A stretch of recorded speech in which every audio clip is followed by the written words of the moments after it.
we'll just leave it. So we are going to talk about Eternal Weekend Pittsburgh, both Vintage and Legacy. I played both, and I also played Team Trios on Sunday because we had to wait for Ari to finish playing the Legacy top 8, so had about 5 hours to kill, so we are going to play that. We're going to talk about tacos. I guess we could talk about tacos as well, but I don't know. We could. So in Vintage, when I started my testing, I was basically locked into like 3 different decks.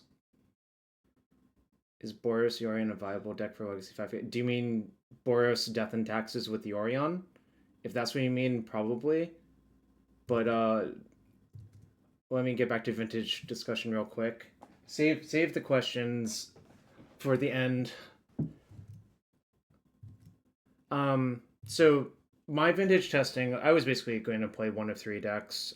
I think realistically speaking, which was Oath of Druids, some sort of Loris deck, or Jewel Shops, and I don't know. I played 1 week with Esper Loris. I did go 4-1, but it felt like something was off, and I wasn't sure exactly what it was. I think like generally my issue with Esper Loris is that it's like slow out of the gates in a lot of your games. Like you're just kind of a slow mid-range deck. Very like plodding pace of play. If you have a piece of power, obviously you look like a normal Vintage deck, but all the time you're just really, really, really slow. And I don't know, I didn't really want to experience that. Like I just didn't want to do it, frankly. Um, I tried a league with Oath. It was not fantastic, really, in my estimation. It's like exactly fine. I mean, one person made top 8 at 7-1-1, but I think, like, generally speaking, Oath is not particularly great for Cesperos, especially post board. But in general, the Oath deck, like, it's fine. If you want to do that, if you want to play big monsters, that's probably the deck you want to play.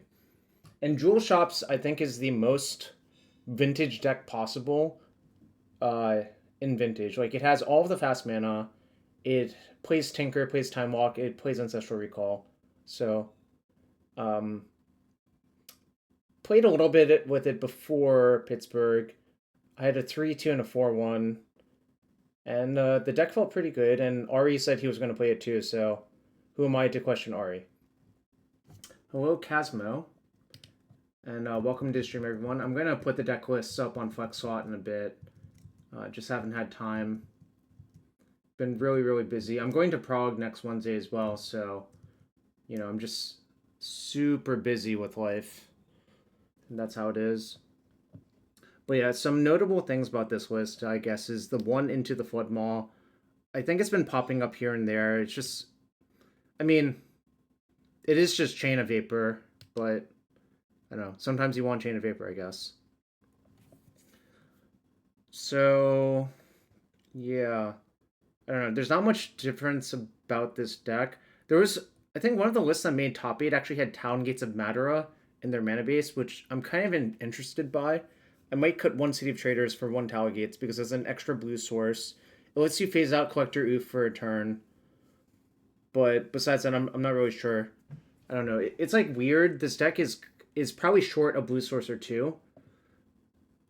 Like you have 1, 2, 3, 4, 8. I guess I count Lotus, 9, 10 for Mock Sapphire, which is not a lot. Like 11th blue source would be good. I'll probably end up cutting the city for a Town Gates of Madara. Even though it is kind of nice to have the 9th soul land / workshop effect. But yeah, I don't think a lot of people are playing 3-Gur Monolith. I think that's kind of illegal, mostly because Monolith Key is like exactly 4 mana for your 1 ring on turn 1 as well. I don't know how I feel about splitting the keys. I don't think it matters that much. Vexing Bauble, yeah, you should play it. You should play Saga. I will say one thing about this deck that I think a lot of people don't realize, that if somehow both of your win cons are killed, if you're not careful and you just run out both your win cons and you both get killed, you do lose the game. You only have 1 Karn and 1 Saga to actually win with if your opponent somehow deals with both of them. Then you have to like metamorph their stuff and like try to beat down, but that's not very reliable, is what I would say. So just think about that sometimes when you're playing this style of deck. Like really your combo is just drawing enough of your deck so you have a protected win con, which is fine, you know. If as long as you're mindful of that, that's the way to go. Anything else notable? No, like I think everything else is pretty stock. I think I might play a second cage over Crypt going forward, but it's not a huge deal. I still don't know how to feel about Hole Breacher, but you probably need to play it just because like the mirror is so awful otherwise if you don't have if your opponent has them and you don't, it's like pretty awful. Yeah, I think you have to play two Force of Negations in your sideboard, and you have to play just two Dismembers, and you have to play the Lattice for Karn. Wormcoil, like probably the first copy of Wormcoil is the best. You can probably cut the second realistically. Although it is like your best card versus Dredge, honestly. I don't know. Like Mastercore is like weirdly only okay versus Asperillus is my issue with the card. Versus Demir, it's like pretty slam because it's hard for Demir to remove the Mastercore because they don't have Source of Plowshares, obviously. Um, Besides that, I don't know how many people play Monamo. I was going to play the Monamo. It's a blue source. It's broken with Academy and the One Ring. I guess like technically you can untap your Auto Aura, but that doesn't do anything. Hello. But yeah, I don't know. This deck just basically plays almost all of the restricted cards, so you know it does things really fast. And if you are not prepared in a very specific way, Null Rod is the best way to be prepared versus deck, of course. But besides that, like there's not that many ways to like actually suppress this deck very effectively, I would say. I guess Hole Breacher is pretty good versus deck, but that's the other way, I suppose. So yeah, I went 6-3. I lost the last two rounds playing for the Tinker. My round one opponent literally didn't show up. Round two, I played against Oath and I lost. Like I don't know, I PO'd for 4 cards on turn one, and I just drew 4 mana sources. Game two, Jody had um, Land Lotus, Null Rod floating a blue. I force, he flusters, and the game's just over. Round three, I played against Oath again. I just win games one and three. I almost won game two through Null Rods because of Spirit Tokens, but I eventually died to Atraxa. It's kind of funny. I think like my record versus double Null Rod is actually pretty good because they've wasted a card on the second Null Rod a lot of the time. Round four, I played against four-color Loris. I think they didn't have red.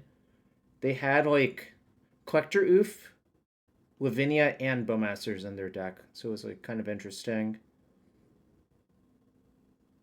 Yeah, I don't know. Like the same thing happens. I think like here's the dynamic of Jewel Shops versus Loris in game one, which is I think you get to bully them pretty hard because they just don't have enough to suppress all of your broken cards. Like you'll eventually just draw too many broken cards for them to answer all of them. So you'll beat them that way, generally speaking. Like you have 4 POs, you have a Tinker, you have 4 Coveted Jewel. Well, the Jewel is somewhat dangerous versus them sometimes. Round five, I think similar thing happens. I just have like a really broken draw, you know, some card draw into some counters, and I win. Game two, I think I lose to Dreadhorde Arcanus out of Grixis Loris, which is kind of interesting. I don't see that many Arcanus, but with the Unrestricted and Ponder, I wonder if that's actually a good route to go. Like, Arcanus with Unrestricted Ponder is kind of nice, right? But then it turned out they were actually Underworld Breach as well, so pretty interesting. But no, I think I just in general I would choose to be paired versus Loris control decks if I could choose my pairings. Round six, I think I win the die roll versus Oath and just like go broken and win pretty easily. Game two, I think it's like a null rod sort of situation. In game three, I think their null rod hurts them more than it hurts me, so I win a protracted game through their null rod, shutting down two of their Moxen. So it's always kind of funny. Like null rod is certainly very good versus the deck, but it's not the end all be all, is what I would say. I got 47th, bring back Gideon. Top 32 would have gotten a promo Tinker. And not to spoil things, but my round 9 opponent did ask if we could draw into top 32, and I did the math. If we drew, we would have gotten like 38th and 39th. So I was just like, we should just play it out and see what happens. I think round 7, I can go find that match on Card Titan. Let's see if I can actually find it. Check out that. No. Minimize that. Minimize that. Okay. No. Theater mode? Theater mode.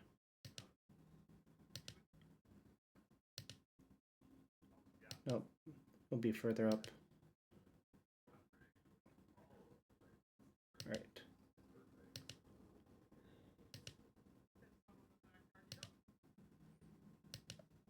Alright, let's see if I can find it. I did. I played Legacy as well. I went 6-5, but that's... I'll talk about that in a bit. I have a few... Well, I'm not actually sure. I need to go back into the lab for Legacy. I think I'm probably just going to play Jewel again for Prague, but for Legacy I want to figure out something better.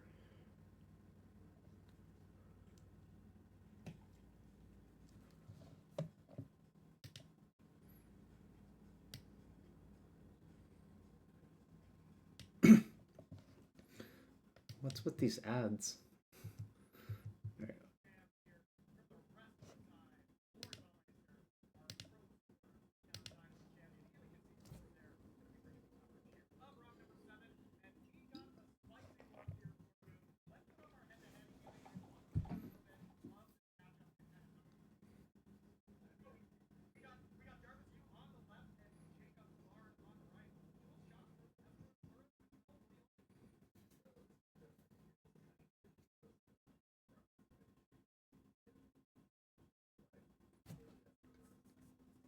Yeah, I actually don't agree with Eli's assessment that Loris is ahead. I think Loris is actually behind, especially in game one. Also, notice this person didn't manage to find a Lotus to borrow, which I actually think is a meaningful downgrade in this matchup. Whoa, I'm on TV. Yes.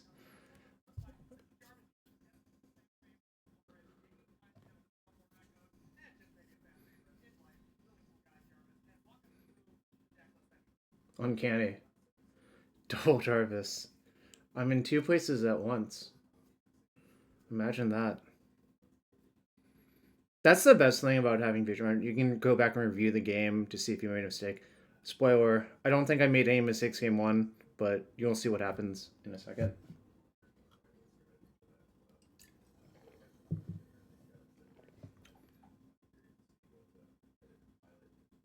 Discovery did make you want to play Vintage Luck. You still live in Atlanta?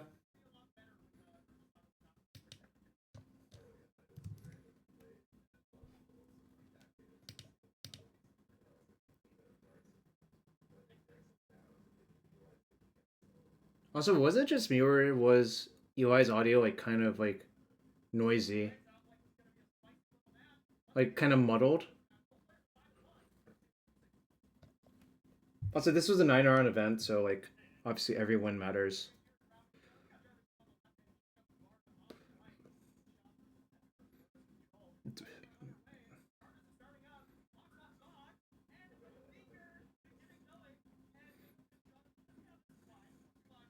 So there's no actually true Tinker kill con in the deck. Like basically Tinker in this deck is just draw 3 or finish Vault Key off, which is fine. Excellent play that I had uncontested Tinker. So yeah, I copy my Coveted Jewel, which just draws 3. So it's 3. It's a 0 mana draw 3. Great decision making that I played a broken deck.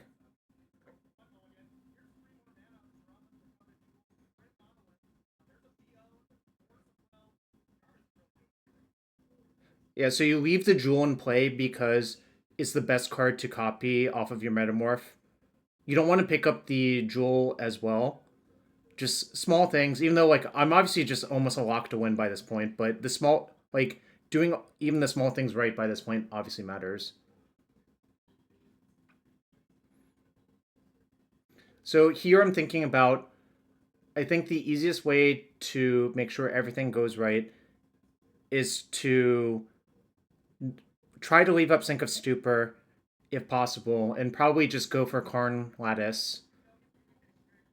I guess I could also just play the Trinisphere.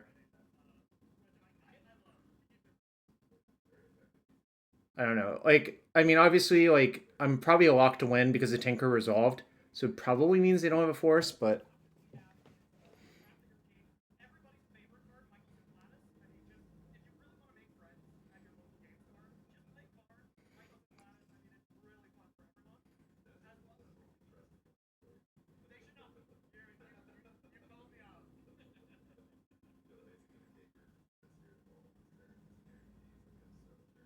I don't know. Also, Sink into Stupor made this deck a lot better. So I just plus the ring here. I'm gonna leave up force and sink. Jacob just concedes because I'm discarding the hand size after putting like 15 permanents into play on turn one. Some real vintaging.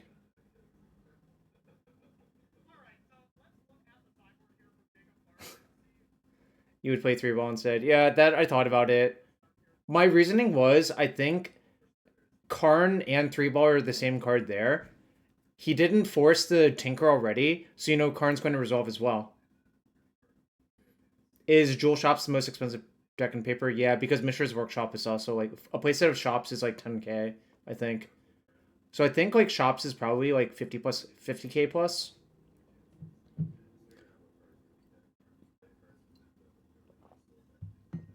But yeah, I think Eli and Corey both missed the fact that this person just didn't have Black Lotus in their deck. Probably budget reasons, obviously, but that's fine. Like they played an extra Spell Pierce and they played Lotus Petal.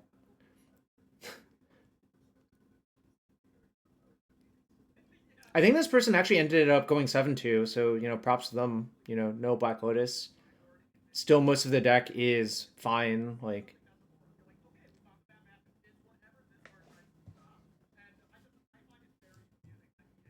only one Null Rod is kind of spooky for them. Like the more Null Rods you have, the better this matchup gets. For Esper Loris, no Emerald, no Ruby is stock. Yeah. Basically, you only see off-color Moxen either if it's Oath of Druids or Paradoxical Outcome or something like really combo-y. Or like Breach or Tinker or something like that. Like nowadays, like people have optimized the deck list so much, like that off-color Moxen are just like kind of terrible to play.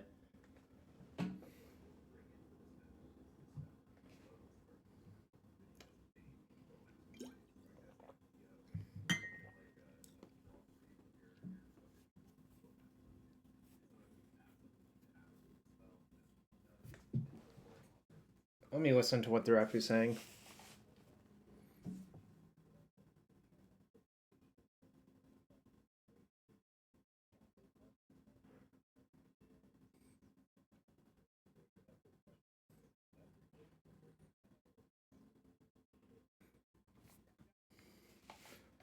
So I think um I shaved 3 jewels, 2 paradoxical outcome for Into the Flood Maw, 2 worm coil, and 2 argentum mastercore.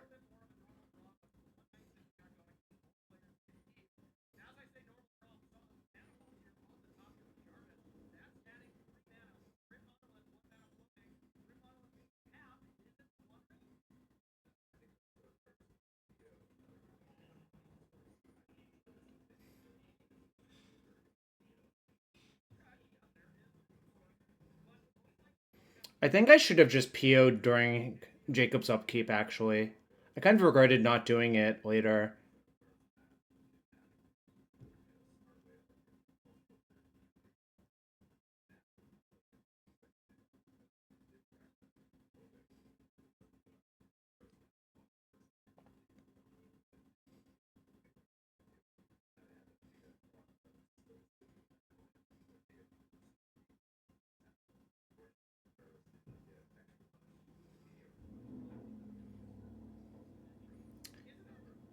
He was on three Pierce. Was it just so many Pierces? Like, I don't think that's particularly normal for a Loris deck to have that many Pierces, honestly. But I mean,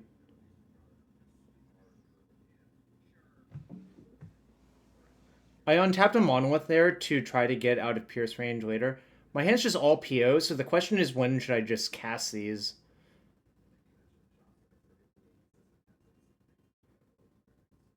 Zero with Fluster. Yeah, I don't know.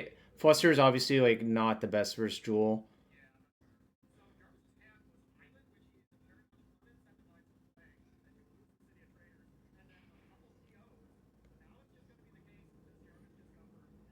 I think maybe I should have just gunned both POs on that turn, actually, in retrospect. I kind of regret not doing it now.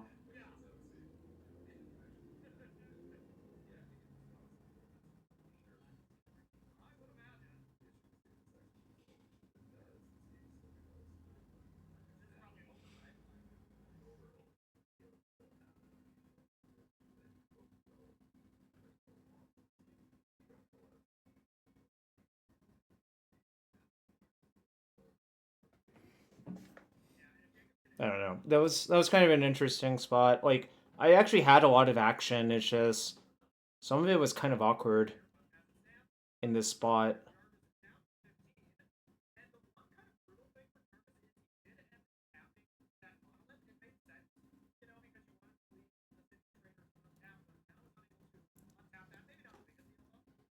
I wonder what he tutors for. It's probably a permission spell here.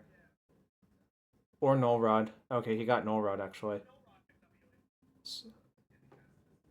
Okay.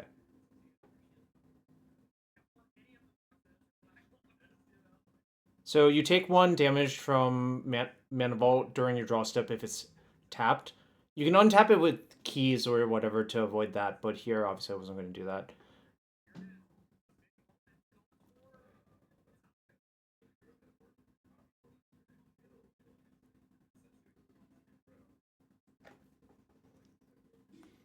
God, Metamorph is so good in this deck.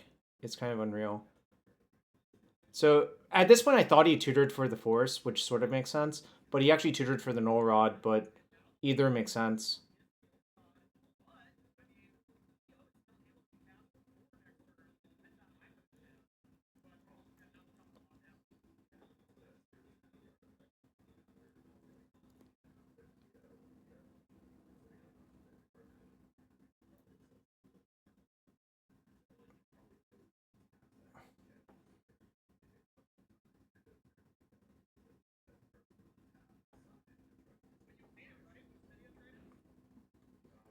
So the problem is if you PO here, you can't even really redeploy your stuff, so I'm not sure you can really get anywhere by casting PO. But I really don't have any good options. My best draw that turn would have been Phyrexian Metamorph, I think.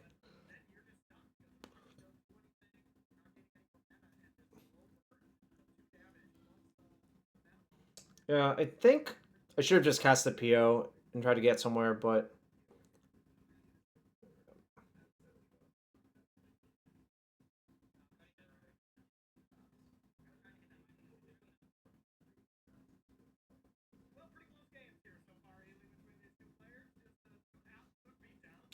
what's Null Rod? Activated abilities of artifacts cannot be activated. That includes Moxen, Grim Monolith, Mana Vault.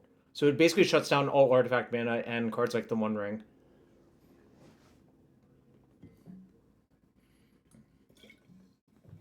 Yes, the flavor text of Null Rod is it does nothing.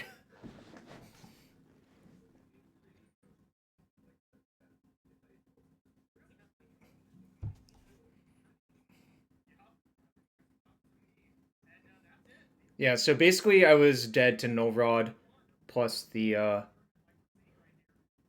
whatchamacallit, the Bowmaster. Although, like, I would argue it's more than Null Rod. It's just the Bowmaster was actually dealing me damage, so I didn't have infinite time. The Year of Grim Monolith? Yeah, Grim Monolith was very, very, very good this year. Grim Monolith is also like $250.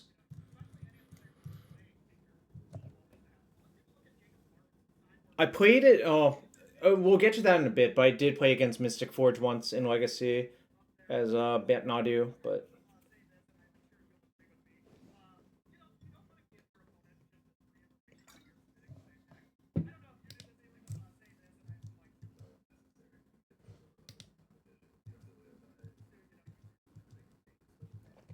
I'm fast forwarding a little bit.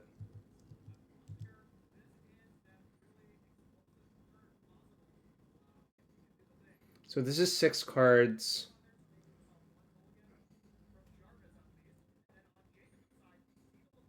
I think you're supposed to keep on 6, but it's not fantastic. Sink into Stupor was such a good pickup for this deck, though.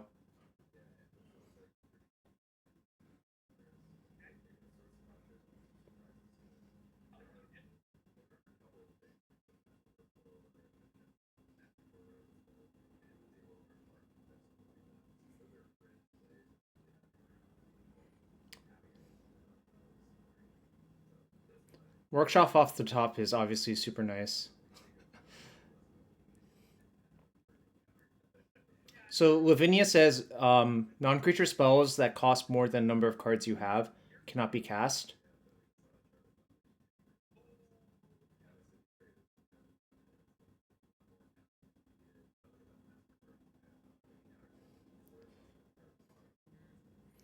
I was happy with my pick of Jewel, yeah. And I led with the Argenta Massacre because I'd rather that get countered, but I think Jacob kind of has to counter it, otherwise it just eats the Lavinia next turn anyways, so. Okay, so this is the turn a lot of people have asked me about, and it's what card do you tinker for in this situation, assuming your Monolith resolves?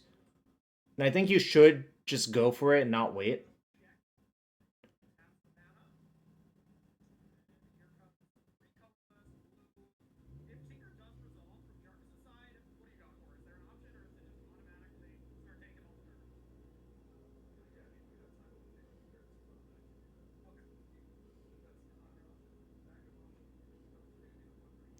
So it resolves. The question is what you get. So I was thinking about like some sort of weird disenchant here because I thought maybe I was far enough ahead.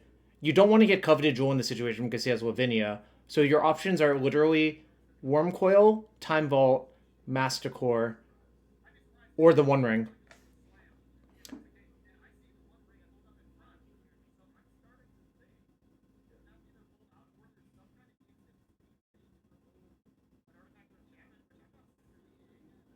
So a lot of people asked me about this and they were like, was this a mistake? I'm like, no, I thought I was just far enough ahead that I could just do this. And also, he's missing black, so he can't Bowmaster me here. So basically, this was just a concession to the fact that, like, what if he has some weird disenchant here? I think I can defeat it. Like, yes, a Vault Key, if he has nothing, is more deterministic and more winning, but I think the One Ring is almost equally winning.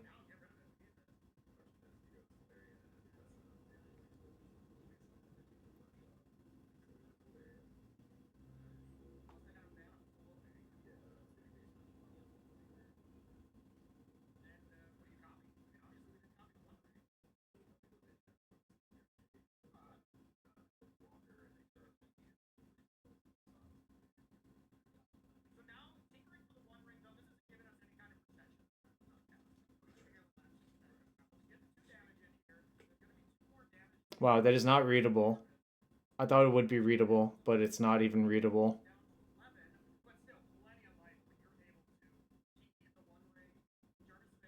I had Academy, yeah.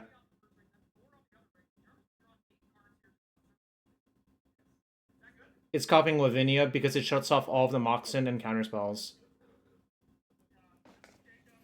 Academy was in my opening hand this game.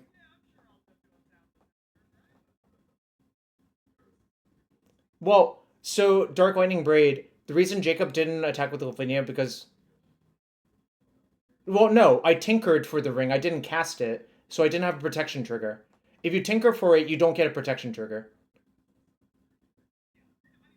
It's only if you cast it from your hand you get a protection trigger. Or cast it, rather, not cast it from your hand.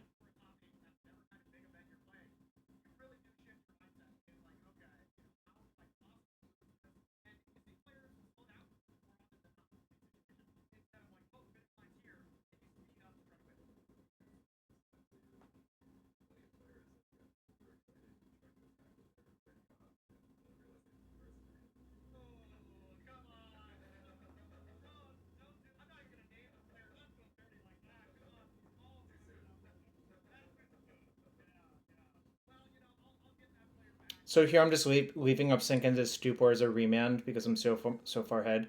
But just keep the board state looking like this. I think I can't really lose the game. The Academy taps for 3. Discard 2 Ancient Tombs.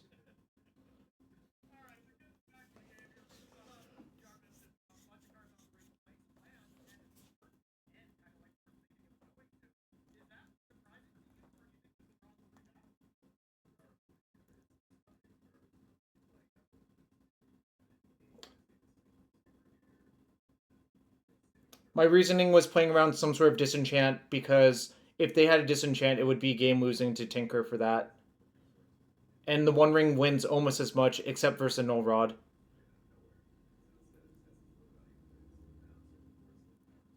So I bounced it and forced it because he can't force back because of my Lavinia in this turn.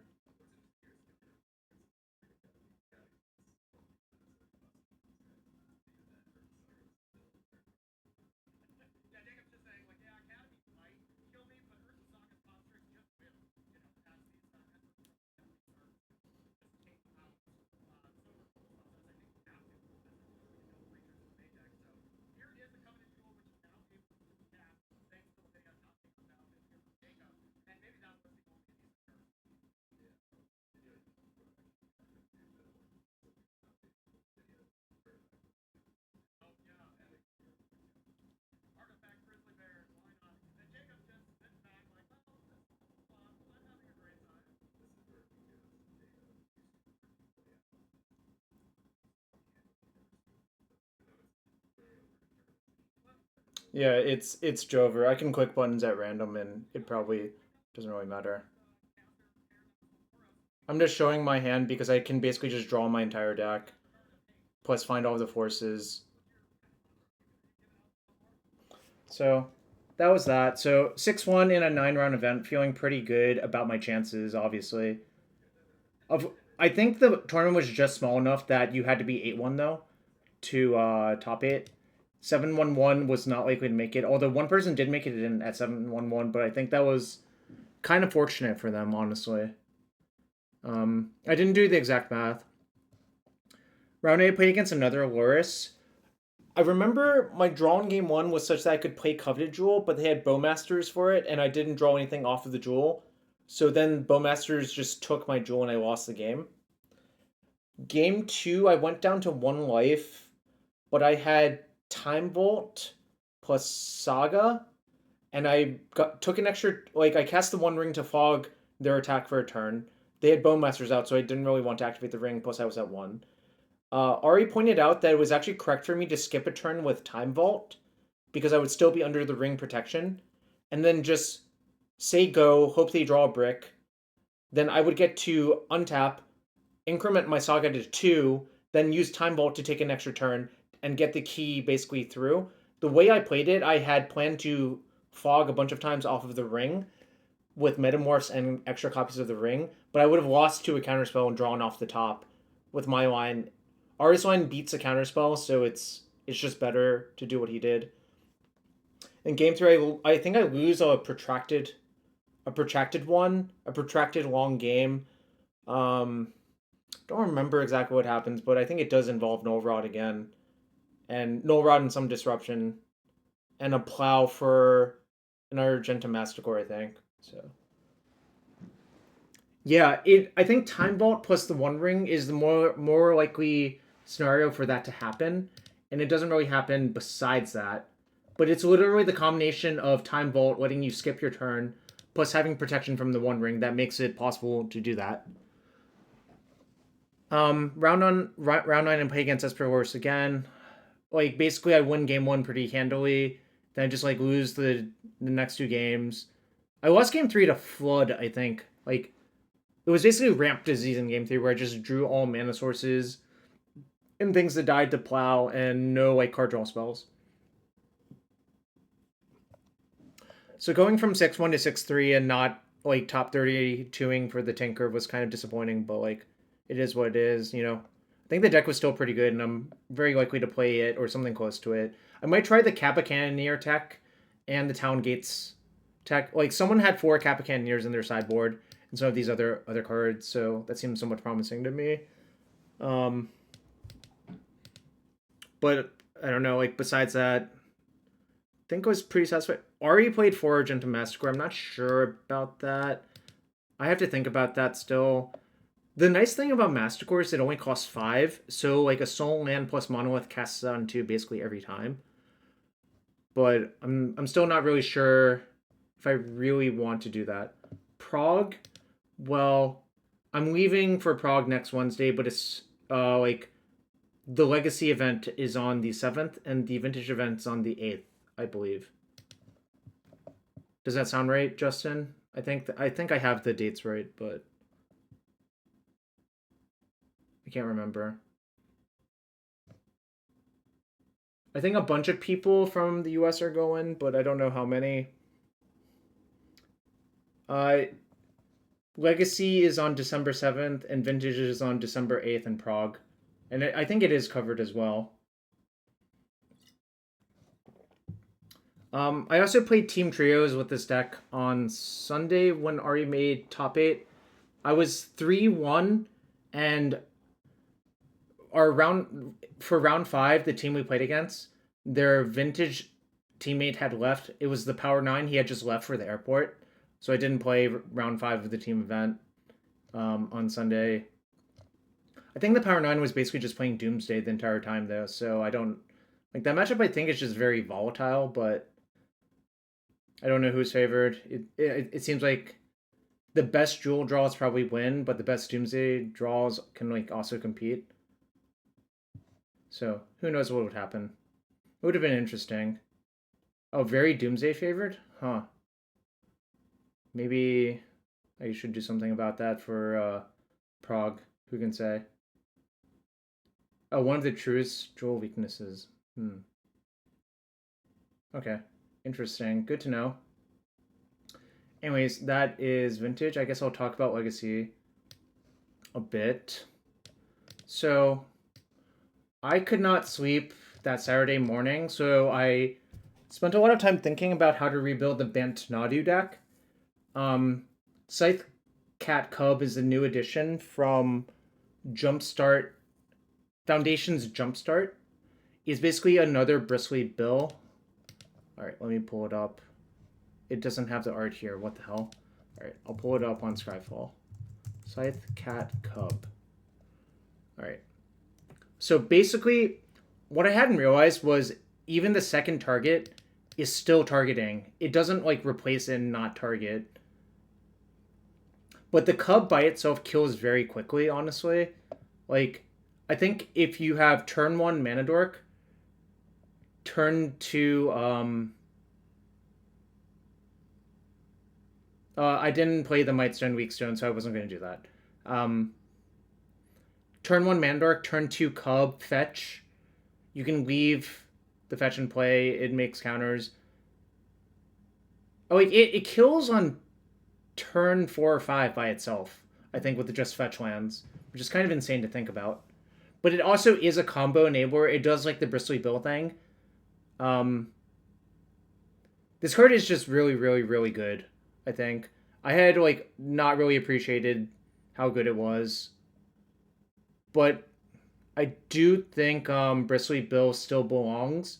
Bill plus this is also a combo. Like, you just have a bunch of doubling effects and it just gets out of hand very quickly. So, I don't know. So, I couldn't sleep.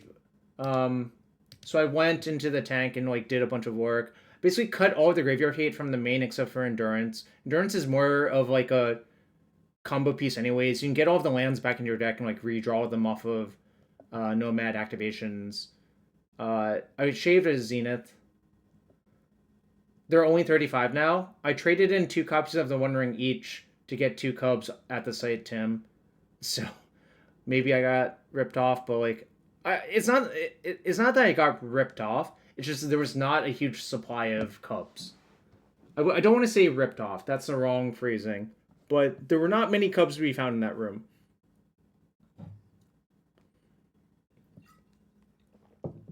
So I played a Cub. I cut a Zenith because I thought it was like a little bit clunky. I have an extra Birds where most people don't. Play the 20 lands plus Dryad Arbor. That's like all pretty stock. I have the Soul Cauldron, the Ghost Vacuum, and Fairy Macabre in my sideboard meant for Dimir Reanimator. Like, versus them, you just want to have enough graveyard hate. Soul Cauldron's nice because it's actually uncounterable off of Delighted Halfling because it's a legendary spell. So, that's nice. You need to play Collector Roof, especially with the rise of Mystic Forge. Mystic Forge, I think, is a really strong deck, and if you don't have enough hate for it, you will lose. I thought it was okay. I have 3 Consign, a Deafening Silence, and an Oof, but I kind of think Deafening Silence might just not be that good versus them, honestly. It's probably better to have a 4th Consign to Memory, now that I think about it more. I had 2 Hydroblast because I don't like the Moon Stompy matchup in general for this deck, because the mana base is like kind of fragile, and also Vexing Bubble lets them force their like 4 drops or Blood Moons through your Force of Wills anyways, so I wanted to play a bunch of Hydroblasts, and I don't know, it's just kind of like when Hydroblast is good, it's like your best card possible. Other things, I think you want to play Sylvan Safekeeper. I still played Uro. I think it's like Uro is just one of the nice cards to have access to in like a grindy game versus like Dimir Tempo. You just Zenith for that thing and it kills them. Not much else to say. I like Outland Liberator. I'm not sure about it, but I think it's nice to have one Zenithable Disenchant. Some people are playing Gaddock Teague, which I think is fine. The Teague gives you leverage versus, I think, Mystic Forge.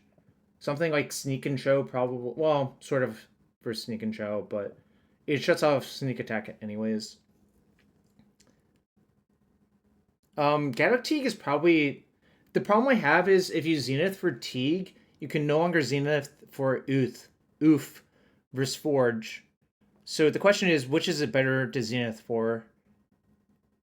Obviously, if you can Zenith for Ooth, fade 1 turn of Kozilek's Command, then Zenith for the Teague, that's probably the ideal situation. But I also only have 3 Zeniths in my deck, so that makes it less likely to happen. But, I don't know. Just a bunch of thoughts about that right now.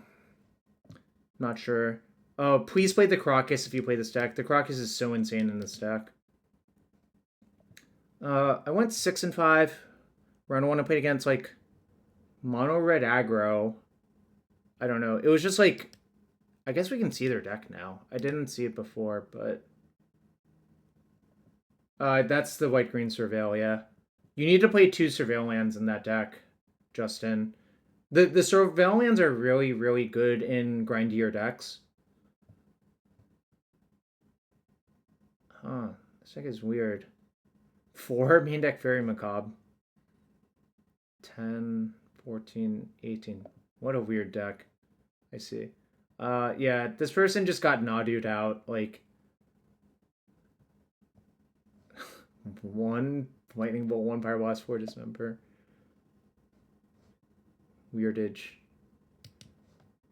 Round 2, I played against Cloudpost. So, key thing about Cloudpost is the thing that actually matters the most is assembling your combo fast. Once you assemble their combo, then you just counterspell all of their stuff and hope to win the game. Yeah, there's not much to say about the matchup besides that. I won game 2 through a hard cast Emrakul, but it's because I found Consign to Memory for the second Emrakul trigger. Emrakul was cast, attacked me for once, I sacked a bunch of permanents, blocked with Birds of Paradise, untapped, comboed again, Karakas the Emrakul, and then consigned the second Emrakul trigger and just basically killed him. It was a very funny game, but that's something that Nadu can uniquely do, which is like get out of weird spots like that, because the deck basically just like rampant growths a million times, like randomly. I know. I don't know how to put it. It was just very weird. Round 3, I lost to Dimir Tempo. So it's kind of funny. Before the tournament, or a few weeks ago, I was talking to Nathan Store at a local store, and he mentioned he thought Nadu was bad versus Dimir Tempo. And I was like, I think it's kind of even. And then he kind of explained that he thought the games where you get wastelanded and all of your mana dorks die are pretty hard. And that's basically exactly what happened in this round 3. I just like never got off the ground, and I got wastelanded a bunch of times and lost pretty easily. Um, this person actually I think lost playing for top 8. Let me check. Yeah, they lost round 8 and 10. So they were in really good contention. So they finished 8-3, but they were certainly in the fighting for top 8 slash the crop rotation. But unfortunately, they fell off towards the end. That sometimes happens. I really don't like Nethergoyf and these Dimir tempo decks. I would rather just play 4 Tamio, but you know, that's just me personally. Uh, round 4, I play against Dimir Reanimator. It was like one of those ones where they didn't go broken on me either of the games, so I just beat them really badly. Basically, I think Dimir Reanimator is better versus Nadu, but only if you draw Entomb Reanimate, or Entomb Animate Dead, and like do something broken. If you just play all the normal Dimir Tempo cards, you're a worse Dimir Tempo deck than Dimir Tempo versus Nadu. Round 5, I play against Jujubin Julian Jakubowicz on Mystic Forge. I actually win game 1, which I think is the game that's hard for Nadu. But he just kind of had an awkward draw that couldn't exactly one-shot me. You finish 8-3? Congrats. Yeah, I won game 1, and I thought I was a favorite to win the match because, like, look at this. I have 3 Consign, a Collector Oof, a Deafening Silence, but he just wiggled the way out of the post-board games. Even Outland Liberator is actually pretty good versus him, too. But it was not meant to be. Oh, I thought he had more Disruptor Foods than that. It always felt like he had a Disruptor Food versus me. Netherglyph didn't realize it's only your graveyard. Yeah, I think the card's like massively overrated, but if you really want to play like basically Wild and a Cattle in your black deck, that's something you can do. I think Silent Gravestone was a good find. The list that top aided actually played one Candelabra of Tawnos, which I think is very, very, very good find, honestly. But yeah, I don't know. I basically lost to Fleshraker both game 2 and 3, which happens a lot. Actually, I got Oof out both in game 2 and 3, and then it just died to fucking Kozilek's command, protected by a Vexing Bubble both times. I just wanted to like kind of scream, but it is what it is. Round 6, I got Entomb Reanimated pretty hard. Round 7, I don't know, I beat someone playing Dimir Tempo pretty handily. It was not close. Round 8, I lost to literal 10 fins, so like they just like turbo reanimated a Gristle Brand both games, and I actually got killed.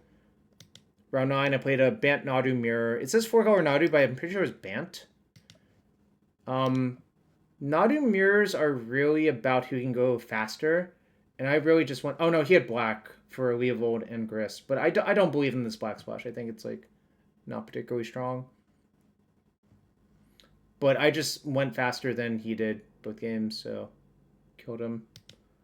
Hello, Stu. Stu, are you going to play Legacy in Prague?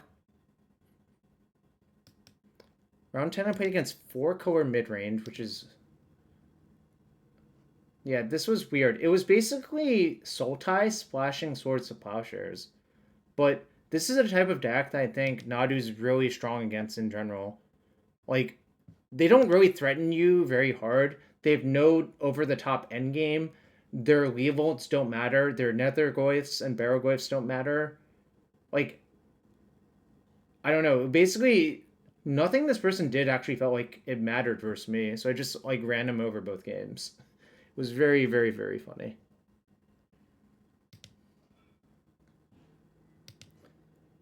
Round 11, I lost to Sneak and Show in 3.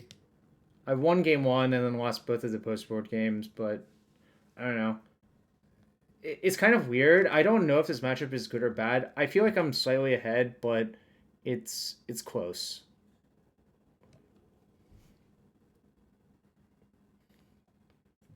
Someone his name Be Excellent? What the fuck was Be Excellent playing? Esper Tempo. They finished 7-4 for 124th. Yeah, I don't know. Mystic Forge is really good, but it's not unassailable good. Be Excellence on YouTube? I see. A Bill and Ted bit going? Like the old movies, like Bill and Ted, Excellent Adventure. Oh, that reminds me. I was rewatching some of the movies that Kevin Smith directed recently. What movies were those? Was it Chasing Amy?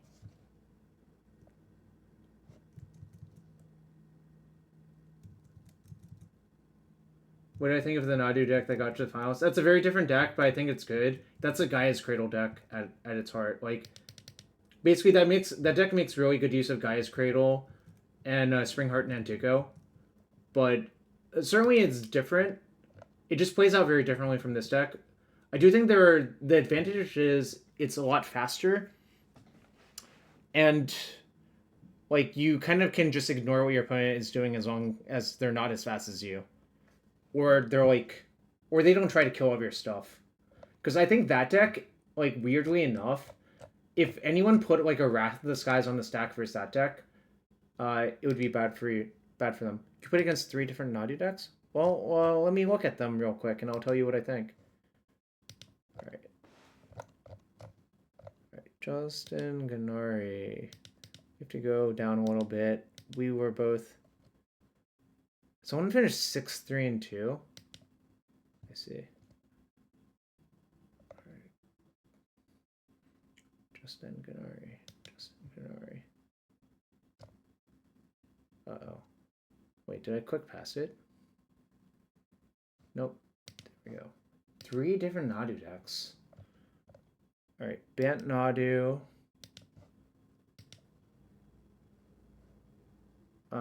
3 Scythe Cat Clubs. That's interesting. I don't hate it. I do hate the 2 prismatic endings. I hate cutting in Nomads on Gore. I think that's like mostly nonsense. I think the Stone Brain is nonsense. Yavmaya is okay.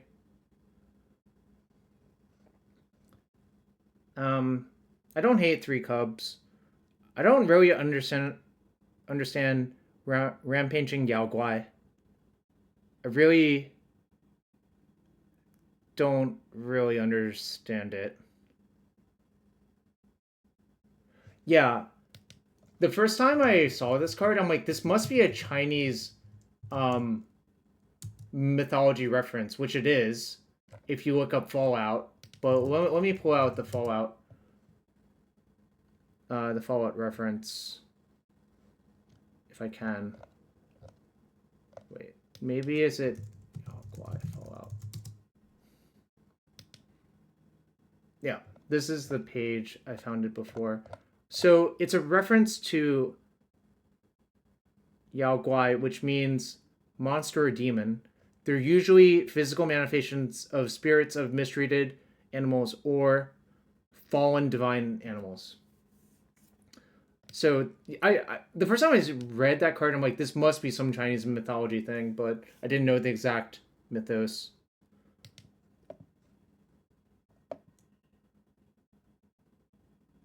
Yao Guai is also a reference to Yogi Bear. Asshole humans has been called. All right. Another Bant Nadu.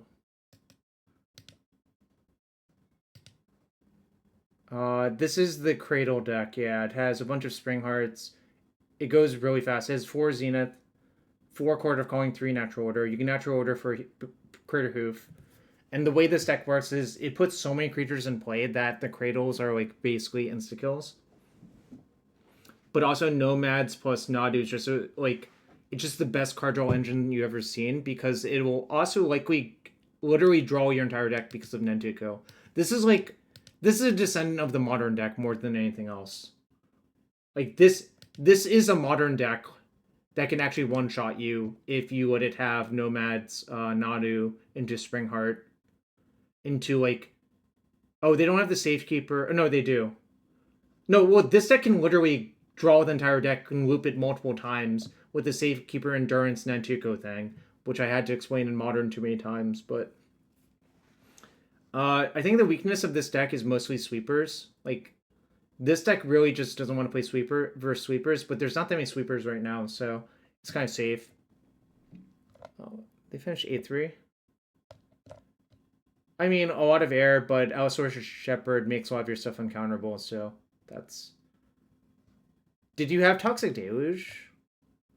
Ah, you didn't. That was your issue. I like having one Toxic Deluge in the sideboard, generally speaking. Also hate that you have Nighthole Spellbomb plus Delver Secrets, but that's neither here nor there. Alright, what was it? Another Bant Nadu? Where's the third Nadu deck? It only says 2 Nadu. Was it Selfwood Breakfast with Nadu? Okay, yeah, this deck has been running around. This is basically Bant Breakfast, and you can no longer cast Dread Return, but they cut Cabal Therapy from the deck. So if the Dread Return or whatever's stuck in your hand, you can mill your entire deck, then use Journey to shuffle in the Oracle and cast the Oracle the turn after. But you can't actually like if things are in the wrong zone, it's like a little bit awkward sometimes, but it's not actually awkward very often, I think. Yeah, this deck's okay. What I hate about this deck is that Narcomoebas and Dread Return are not real magic cards. Like, you draw too many of these magic cards in like a game that's close, and you'll just lose to attrition. Losing this feels bad. Well, I think the problem is like I don't know. Like, I don't know exactly what happened in your match, but I like Swords to Plowshares versus your deck a lot. Like, that's the end of the story. Like, that's really the main story. Alright, you beat Sneak and Shows. Ooh, some Japanese player playing Sneak. You beat Esper Tempo. You also lost to Juju Bean. You lost to... Wait, wasn't Connery always Maverick?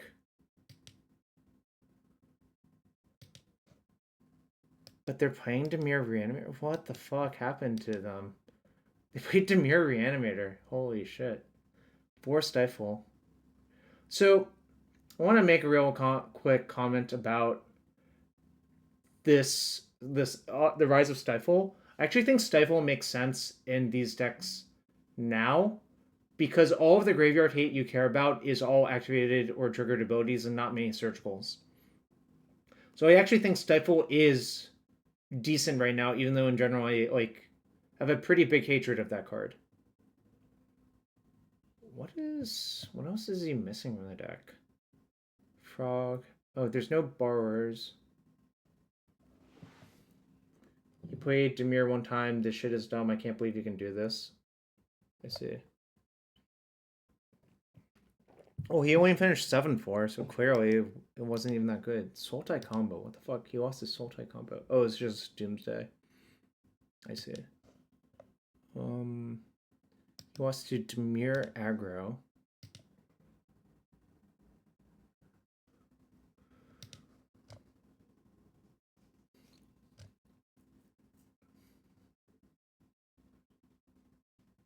To be fair, most things feel like that when you spend your life casting green creatures. Yeah, I watched Dom play a match or two.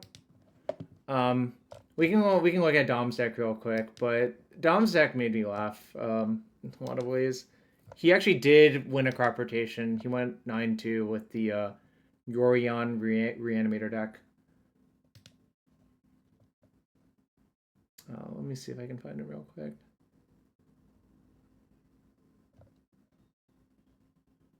Nadu's a blue creature, not a green creature. Alright. Companion, Yorion Sky Nomad. 4 Psychic Frog, 4 Troll, 2 Bowmasters, 2 Borrower, a Fanatic, a Gristlebrand, an Archon, and Atraxon, Emperor Bones. 4 Animate Dead, 4 Reanimate, 4 Thoughtseize, 4 Ponder, 1 Preordain, 4 Brainstorm, 4 Entomb, 4 Force, 4 Days, 3 Push, 2 Stifle.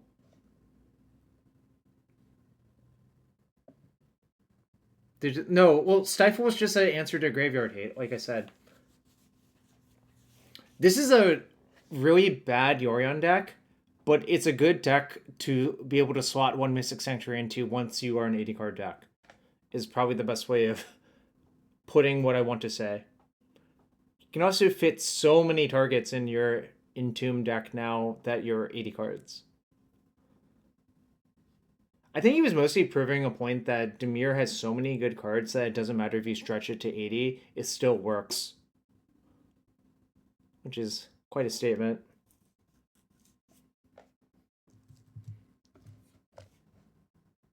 What are you talking about?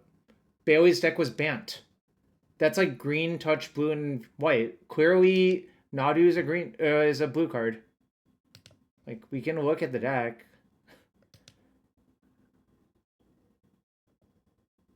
There's also 3 consigned to memory in the sideboard. It was 25 lands in an 80 card deck, but there were 4 troll. So it's like it's almost effectively 29. So this... Oh, there's also Leovold in this deck. So we're splashing... So we can... So Leovold's basically a double splash, but there are 4 Birds of Paradise.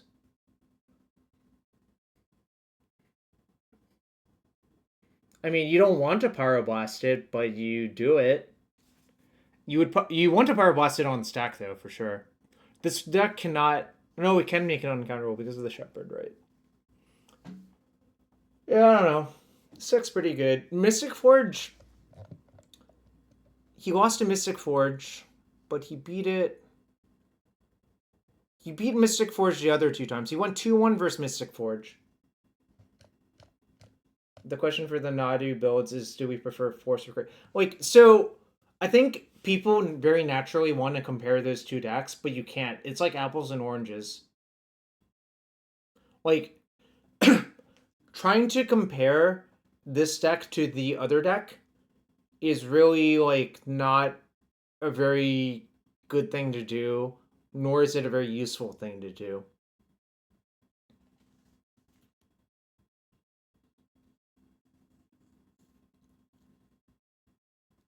I don't know. I could actually see myself playing this deck. I think I own everything except for Allosaurus Shepherds, which I don't think are very expensive, but...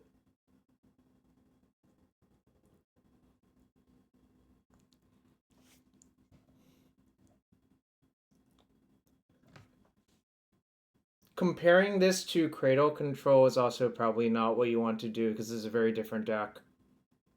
I also loathe the name Cradle Control because that's a mid-range deck.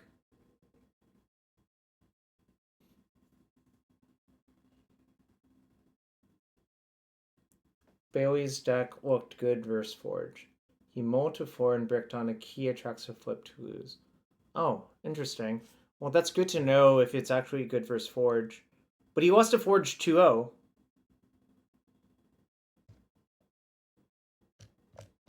Mid-range is control. No, like, okay. I don't really want to have too much of this discussion, but people use those words way too much, and we should just stop. Well, it says 2 here. Someone might have entered it wrong, but who can say? I don't actually remember now.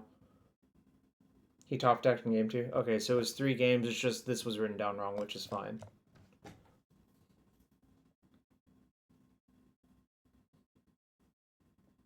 But my point is, if you say Cradle Control, what the fuck does that mean? Like, that doesn't tell you literally anything about the deck. Bant Nadu, sure, you can imagine what that deck looks like. Bant Cradle Nadu, you can also imagine what that looks like. You know?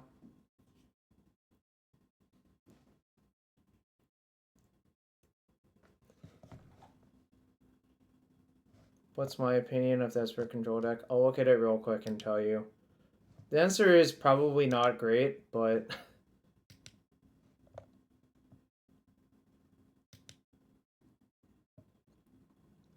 Alright, cards I like.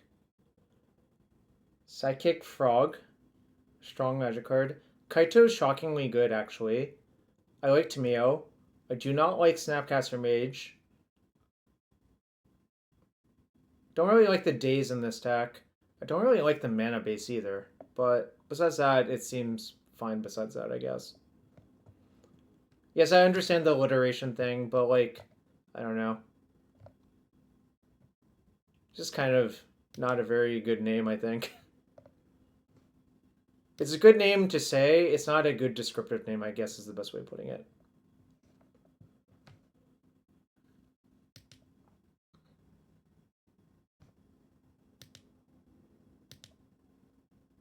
All right, chat. Does anyone else have any other questions? I still have a little bit of time before I have to leave. I'm not going to play today. I'm probably going to play some tomorrow. You think you'll play in EW Europe? Cool. I mean, like, it seems sort of fine. It's not, like, my favorite. Dave also played the same base, very similar to what I played. He played one less birds, fourth zenith, similar sideboard, but he went 9-2 and I went 6-5, so, like, whatever. That's fine. I just couldn't sleep on that Saturday, so I rebuilt the deck and spent a lot of time thinking about it that Saturday morning.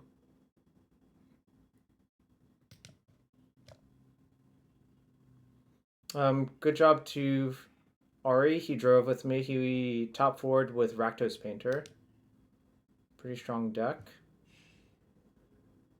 Let's see, anything else I should discuss? Yeah, I went to Alihan, which is like a Turkish breakfast place that's 8 minutes away from the venue. Would recommend going back there again. If it ends up being, if EW ends up being there again next year, I'll probably eat there again.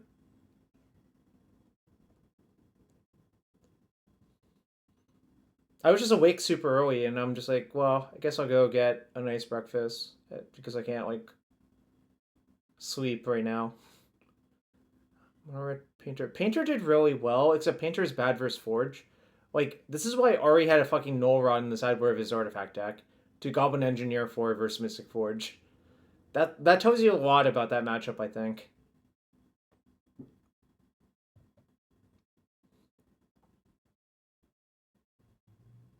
Oh, Teamer Rhinos lost playing for top 8. I went to the Commoner as well. It was okay. Well, I've had this thought for a while, um, Goblin Lackey, which is I don't think Null Rod hurts Painter that much a lot of the time. Like, I think their deck operates very well. Yeah, I suspect this Teamer Rhinos person ran sort of hot not to get Vexing Bobbled too often, but...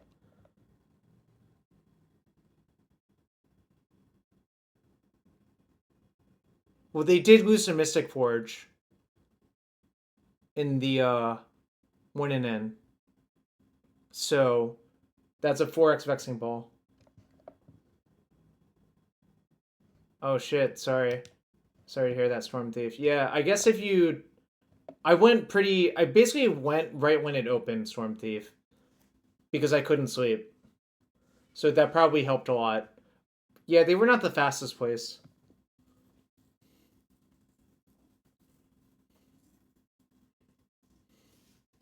Vexing and Frog, yeah, I don't know.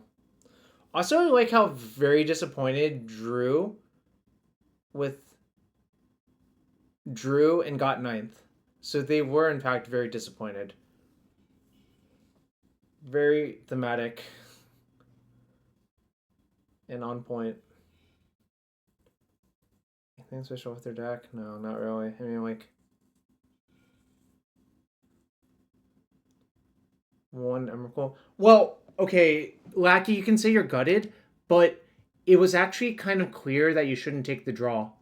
Like, here, let me do the math for you real quick. So suppose 1 through 6 draw. 7, 8, 9, 10, 11, 12 are all playing win and ins to jump you. So it's 1 through 6 are 9, 1, 1. Winner of 7, 8, 9, 10, 11, 12. So what, okay, I'll explain it real quick. What you should do is just list pairs down, all the way down, and see how the pairing works out. Of course, the tiebreakers can change. Ari told the opponent he drew with that, like, he was likely to make it, and the other person was like 70% to make it. They ended up both making it, but it was certainly not 100% safe. Like, I guess the question is, do you think you're better than 70% to win versus Ari in Bant Nadu Elf version versus Rakdos Painter, which probably are not, is my suspicion.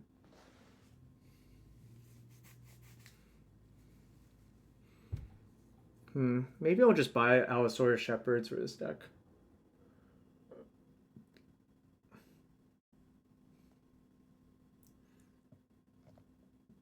No, Sir Samuel Estradi, Pro Tour Philadelphia champion.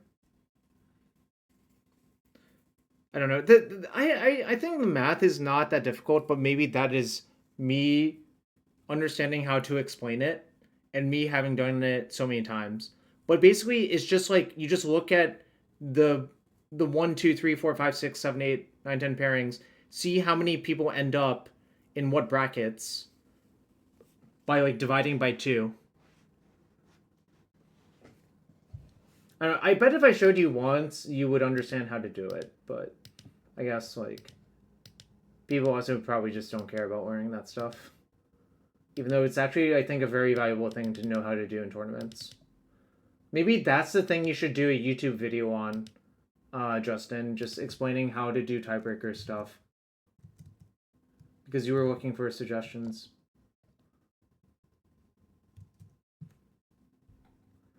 Okay, Lackey, in the last round, it almost always goes vertically down.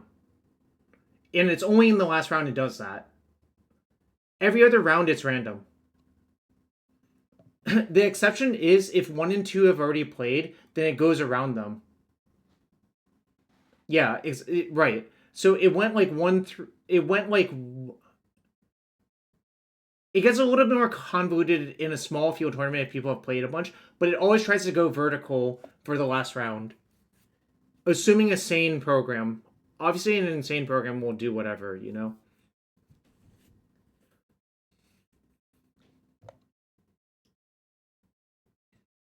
Like, this is why Parker and Dave played. Yeah, there's an explanation in the MTR appendix, but I don't think most people want to read that, actually. Yeah, I guess that's my TED Talk about tiebreakers, where, I don't know, I think, let's see, very disappointing I got paired up. So if 1 through 6 draw, actually, it is kind of crazy that Bailey got in, but very disappointed didn't. Huh. Bailey actually took a small risk. These two were racing, but Bailey jumped very disappointed at the very end. So, fascinating.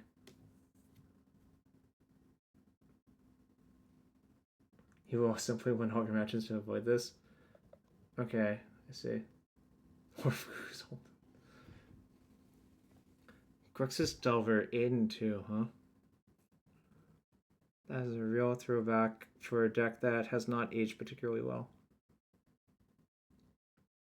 They went 8-1 for 34th, but 34th does not get a...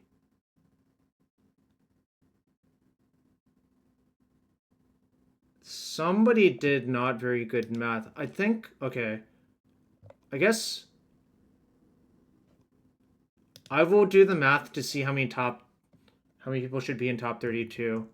I'll demonstrate how you should do it. Okay, so we will just ignore...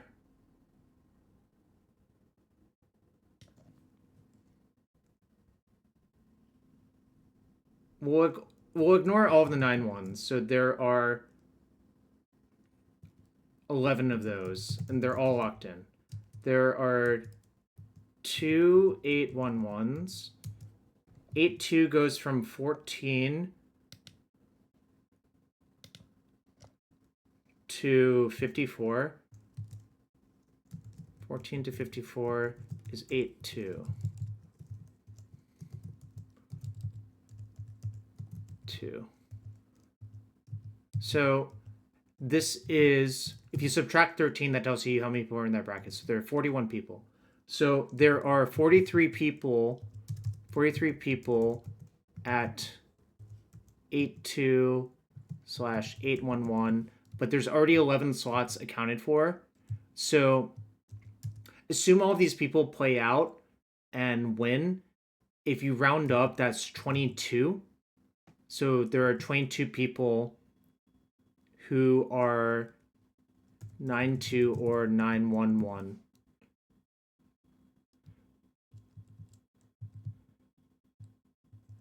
And that's 33. So very few people can draw. It should only really be the people who are at the top of the bracket who can draw. Only like 1 or 2 matches can draw. How good is Harsh Mentor versus Carnforge and Bant Nadu? Okay, it depends a lot on how those decks are set up. Mystic Forge has 4 Kozilek's commands, so it's going to be a lot worse than you think. Bant Nadu, the Cradle version doesn't have a lot of removal, but the other version just has 4 plows in it, so it's not going to be particularly effective, I think.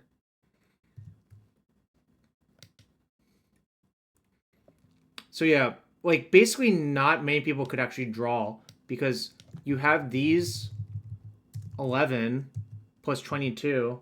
So like only like 2 tables can draw into top 32, and you really have to be like at the top of the heap there. Like it had to be this table and like this table who drew.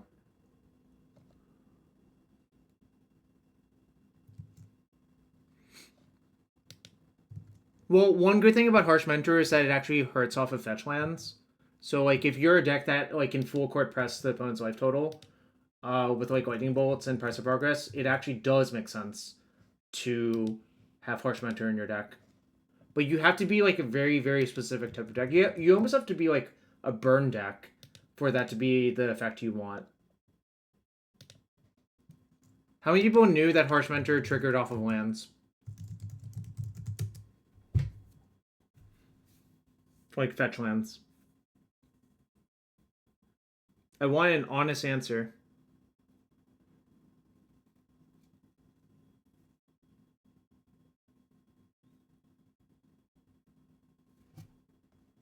Oops, mistrigger. I knew.